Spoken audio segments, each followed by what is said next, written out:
Welcome to my channel. So आज का topic है एस्फिक्सिया और इसे हम पढ़ेंगे इस 4 पॉइंट में: definition, causes, types and stages. So शुरू करते हैं डेफिनेशन से। एस्फिक्सिया का डेफिनेशन क्या है? Asphyxia is the condition caused by lack of oxygen, excess of carbon dioxide that occur due to obstruction of air passage. इसका मतलब क्या है? एस्फिक्सिया इज़ द कंडीशन जिसमें ऑक्सीजन का कमती होता है और कार्बन डाइऑक्साइड बॉडी में ज़्यादा हो जाता है। और क्यों होता है? एयर पैसेज जब ब्लॉक हो जाता है तब, मतलब बंद हो जाता है जब एयर पैसेज, तब होता है ये। अभी देख लेते हैं एस्फिक्सिया का क्या क्या कॉजेज़ है। पहला है स्ट्रैंगुलेशन। स्ट्रैंगुलेशन मतलब ऑब्स्ट्रक्शन, मतलब गला दबा देते हैं अगर कोई। और फिर ये भी होता है कि अगर यहाँ पर कोई मैं उंगली में अगर यहाँ पर कोई टाइट चीज़ों से बांध दिया, उंगली में ब्लड फ्लो रुक जाएगा, तो उसको भी स्ट्रैंगुलेशन बोल सकते हैं हम। फिर हैंगिंग और फिर ड्राउनिंग मतलब डूब जाना। और चोकिंग मतलब खाने के टाइम अगर गले में कुछ अटक गया तो वो होगा चोकिंग। तो ये हो गया कॉजेज़। अभी आते हैं इफेक्ट्स ऑफ एस्फिक्सिया। इफेक्ट्स या फिर stages. Effects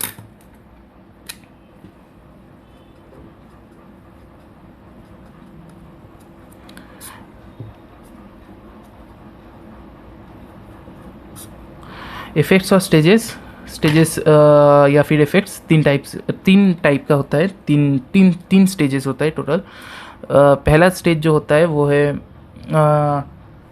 stage of hyperpnoea. Stage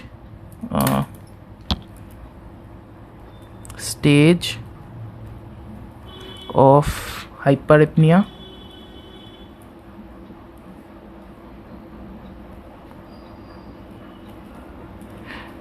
एक होता है स्टेज ऑफ हाइपरपनिया, ये पहला स्टेज होता है। सेकेंड स्टेज होता है स्टेज ऑफ कन्वर्शन।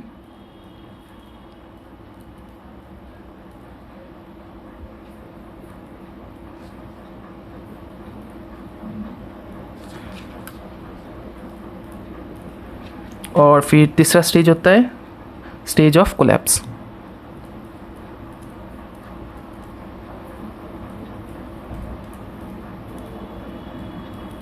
ये 3 स्टेज होता है। अभी हम देख लेते हैं एक एक करके स्टेजेस को।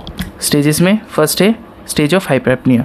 फर्स्ट स्टेज होता है हाइपरएपनिया का, एस्फिक्सिया का फर्स्ट स्टेज होता है हाइपरएपनिया। तो ये first stage extends for about 1 minute, 1 minute तक एक्सटेंड होगा। Breathing becomes deep and rapid due to stimulation of respiratory centres by excess of carbon dioxide. मतलब कार्बन डाइऑक्साइड जब ज़्यादा होगा तब ये रेस्पिरेटरी सेंटर्स को एक्टिवेट करता है और ये रेस्पिरेटरी सेंटर्स फिर डीप ब्रीदिंग और deep and rapid breathing stimulate करता है। हो गया। फिर hyperpnoea is followed by dyspnoea and cyanosis. Dyspnoea का मीनिंग क्या होता है? डिसएपनिया होता है डिफ़िकल्टी इन ब्रीदिंग। बेसिकली जब आपको ब्रीदिंग करने में डिफ़िकल्टी हो तब उसे डिसएपनिया बोलते हैं। और cyanosis it is defined as the bluish colouration of skin and mucous membrane due to inadequate oxygen in blood. जब ऑक्सीजन कम हो जाता है ब्लड में तब वो स्किन ब्लू हो जाता है। जैसे हम ऐसे देख सकते हैं कि ये उंगली को अगर हम ऐसे टाइट रबर बैंड से बांध देते हैं तो कुछ देर बाद ये नीला पड़ जाता है, तो उसको हम साइनसिस बोल सकते हैं। आइज बिकम मोर प्रोमिनेंट, मतलब आइज प्रोमिनेंटली दिखता है उन पेशेंट्स में। स्टेजेस ऑफ कन्वर्शन, ये सेकेंड स्टेज है। ये फर्स्ट स्टेज है, ये सेकेंड स्टेज है। सेकेंड स्टेज में क्या होता है?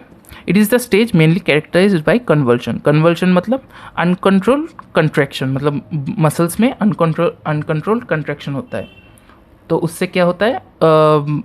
इरेगुलर मस्कुलर कंट्रैक्शन होगा तो मूवमेंट भी इरेगुलर होगा। तो वही होता है इस स्टेज में। Duration is less than 1 minute. Less than 1 minute होता है ये स्टेज का ड्यूरेशन। देखिए ये वाला एक्सटेंड्स अबाउट अ मिनट, ये अबाउट अ मिनट होता है और ये लेस देन अ मिनट होता है। Hyperpnoea acts on brain and causes following effect. Hypercapnia क्या होता है? हाइपरकैपनिया होता है ऑक्सीजन कार्बन डाइऑक्साइड का बढ़ जाना। कार्बन डाइऑक्साइड का ब्लड में बढ़ जाने को बोलते हैं हाइपरकैपनिया। तो increase of CO2 in blood, इसको बोलते हैं हाइपरकैप्निया। वायलेंट एक्सपिरेटरी एफर्ट, देखिए ये हाइपरकैप्निया है और ये हाइपर एपनिया है, हाइपरएपनिया है, HYPERPNEA हाइपरएपनिया, और ये हाइपरकैप्निया HYPERCAPNIA। वायलेंट एक्सपिरेटरी एफर्ट मतलब पेशेंट मतलब एफर्ट करेगा ब्रीदिंग के लिए। जनरलाइज कन्वल्शन मतलब पूरा बॉडी में कन्वल्शन होगा, मतलब इरेगुलर कॉन्ट्रैक्शंस होगा। इंक्रीज्ड हार्ट रेट बढ़ जाएगा। Increase in atrial blood pressure बढ़ जाएगा। लॉस ऑफ कॉन्शियसनेस मतलब पेशेंट होश खो देगा। अभी हम आ जाते हैं तीसरे स्टेज में, stage of collapse. Stage of collapse it last about 3 minute. तो पहला क्या था, 1 मिनट था, लेस देन अ मिनट था, और ये फॉर अबाउट अ मिनट है।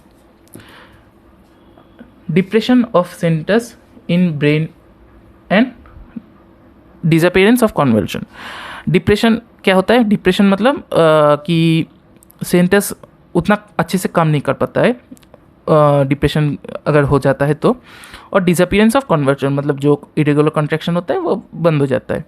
डेवलपमेंट ऑफ रेस्पिरेटरी गैस्पिंग मतलब है माउथ खोल के सांस लेना, मतलब इतना ज़्यादा कार्बन डाइऑक्साइड ज़्यादा हो जाता है या फिर ऑक्सीजन लेस होता है कि पेशेंट चाहते हैं कि वो ब्रीथ करे, मतलब वो एफर्ट उतना हो जाता है कि वो माउथ खोल के रेस्पिरेशन करने का कोशिश करता है। डायलेशन ऑफ प्यूपिल डायलेट हो जाता है। Decrease in heart rate decrease हो जाता है। Blood loss of all reflexes मतलब जो भी रिफ्लेक्स होता है बॉडी में वो सब खो देते हैं patient. Duration between gasping increases and finally death occurs, मतलब ड्यूरेशन बढ़ जाता, मतलब गैस्पिंग का ड्यूरेशन बढ़ जाता है, मतलब अगर एक बार हम सांस लिए मुंह खोल के तो वो ड्यूरेशन धीरे धीरे बढ़ता रहता है और डेथ हो जाता है फाइनली, अगर एडिक्वेट टाइम पे अगर हम ऑक्सीजन नहीं दे पाए पेशेंट को। ये तो एक है। और फिर ये चारों मिला के ये तीनों स्टेजेस मिला के 3 स्टेजेस, ये 3 स्टेजेस को मिला के टोटल हम 5 मिनट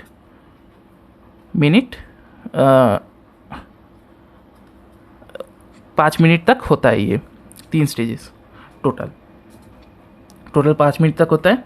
और इस 5 मिनट के दौरान अगर हम अच्छे से ऑक्सीजन दे पाए, 5 मिनट के दौरान मतलब 5 मिनट के अंदर अगर हम फिर से एडिक्वेट अमाउंट ऑफ ऑक्सीजन दे पाए पेशेंट को, तो फिर पेशेंट फिर रिकवर हो सकता है पूरा। तो अब आते हैं टाइप्स ऑफ एस्फिक्सिया में। टाइप्स में होता है जनरलाइज्ड और लोकल।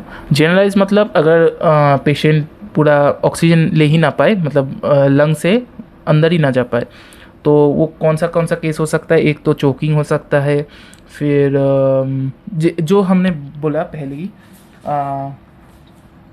एक मिनट, हाँ, इन सारे केसेस में देखिए स्ट्रैंगुलेशन, हैंगिंग, ड्राउनिंग, चोकिंग, इन सारे केसेस में क्या हो रहा है, पेशेंट ऑक्सीजन अंदर ही नहीं ले पा रहा है, ऑक्सीजन को मतलब ब्लड में ही नहीं जा पा रहा है, तो वो होता है जनरलाइज केस। और लोकल केस में हो सकता है कि सपोज़ इस उंगली को हम रबर बैंड से बांध दें तो सिर्फ ये एरिया ऑक्सीजन नहीं ले पाएगा, तो वो हो जाएगा लोकल।